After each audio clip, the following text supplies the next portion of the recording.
Hello everyone, this is 10X Generation and this is my road to $1 billion. So in my previous video, I talked about creating an app development agency where you can contact me and I'll create a mobile application for you. I got a lot of progress done on that and a lot of lessons on that as well. So just gonna go over what has happened those previous 2 weeks.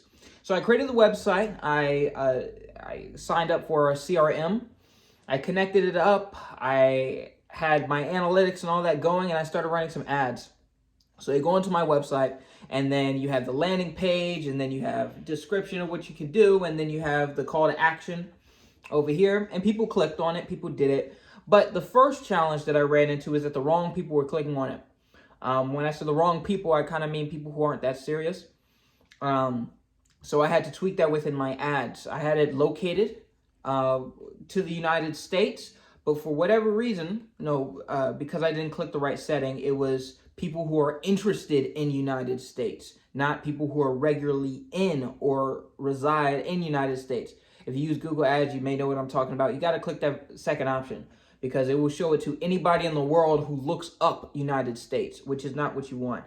The second thing I found is that just kind of working on it, I had people come over and all this stuff, like people working on, fixing stuff. And one of the guys was like, hey, so what do you do? And I said, I'm a developer. And I told him app developer, but immediately he assumed that I created websites. And he said, oh, that's awesome. I actually need a website for my business. I want to start this business and all that. And I realized maybe I could open up my market quite a bit by doing websites, because websites, I can get those done way faster than apps, and I can have kind of a monthly subscription associated with it if I do the hosting and I say I make tweaks. It's like a springboard into applications. So I decided to change my website to make it both apps and websites. So that's cool, and I got quite a few bit more leads from that. But the issue is that people would give me their information, but then as soon as I would send them a follow-up email to go ahead and schedule it, they would never schedule.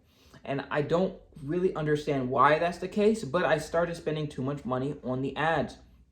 So I, had to fall back onto the thing that everyone dreads most, cold calling. So I just went on to Google and I was like, okay, who would need a website? Well, I want a business, right? Someone who already has customers, someone who probably has the money to pay a premium for these services and don't have the time to make it themselves. So a business who doesn't already have a website. So I just went on Google, and they have so much information on Google, you could just look it all up and then scroll through the list of businesses in whatever industry and find which ones don't have websites. But that took way, way too long. It took me like an hour to get... Well, at first, before I did that, what I did was go through all the businesses and check their websites, and then go through some benchmarks on their website to see if it was fast, see if the design was good, how effective it is, SEO practices. I did that for every website, and that took a very long time. I think it took me an hour or probably like 2 hours to get 50 results, and then I went through that list of I cold called the businesses that have kind of the least score. So if they have no website, or their website is broken, or their website is just really bad, I would call them. But I found that the majority of the businesses that show up on Google are pretty good. Only like maybe 2% or 3% actually are bad enough, and I'm not trying to be rude, but just aren't effective enough to are beyond what I can't help them anymore, right? They already have a good website. I can't help them anymore. Only about 5%, maybe, let's say, that I could actually help in any significant way. So, I was doing that, and it was taking too long. And it's just like, I called them up, and then so many people were like, no, not really. I don't want to do that, blah, blah, blah. So I needed to find a better way to get more very highly targeted users. And what I decided to do was to go ahead and use Google APIs, application programming interfaces, to, instead of using Google search and kind of doing it manually, I just have kind of I just interface with their program and extract the stuff that I need using tokens and all that. So that's what I did. I created a little program where I can put in a coordinate, and it will give me all the businesses within a certain radius that have a website or have a phone number but don't have a website. And I could just take that, throw it on a spreadsheet, and then go through it one by one.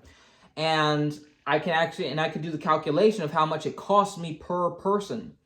And the previous run, I'm gonna go full blast on it this weekend, and I'm gonna create some some scripts, so when I talk to them, I actually sound good, and like kind of a plan of action over the weekend. But Monday I'm gonna actually call them.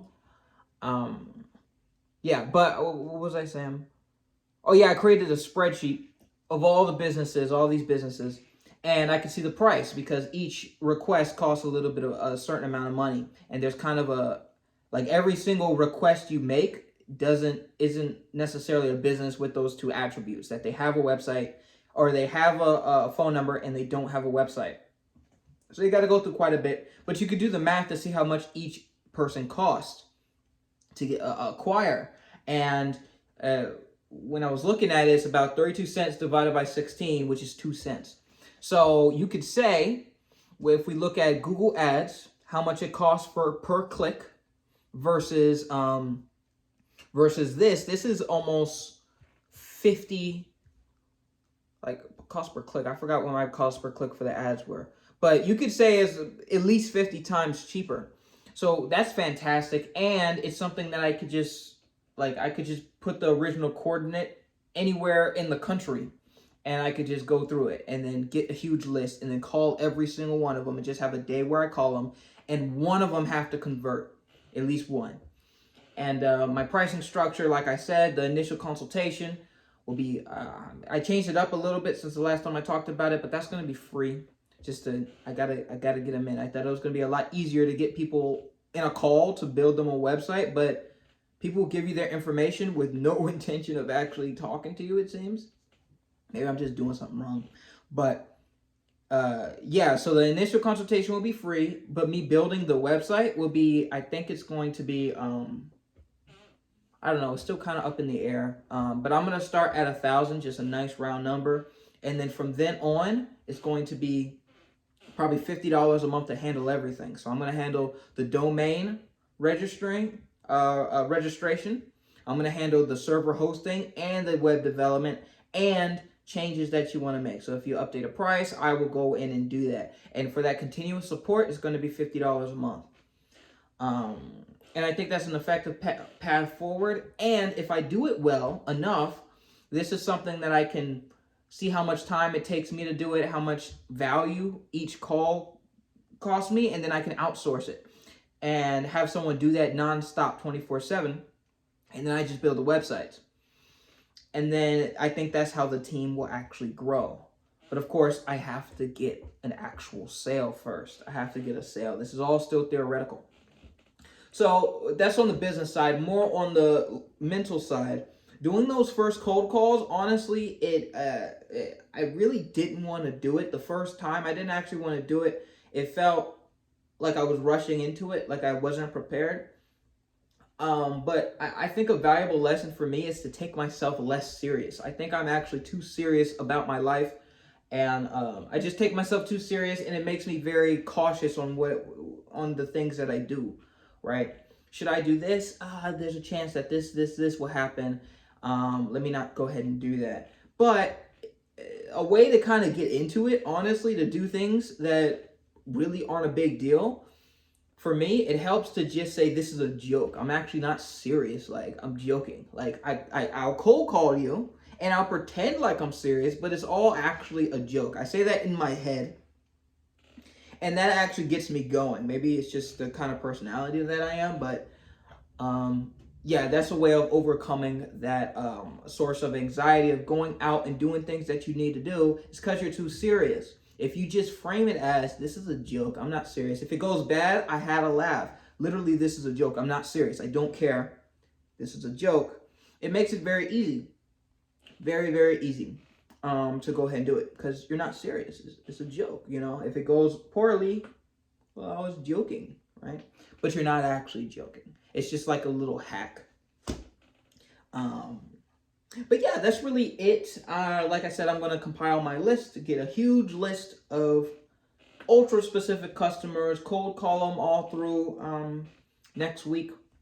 And I'll tell you the results. I really hope that I get some customers. This seems like the bottom of the barrel of programming. Like, you can't get any simpler than this in terms of businesses. It's very simple. Going to people who need a website, you build a website. Very simple. And hopefully from there I can move up. But that's really it. Thank you all so much for watching. This is 10X Generation, and I'll see you guys next time.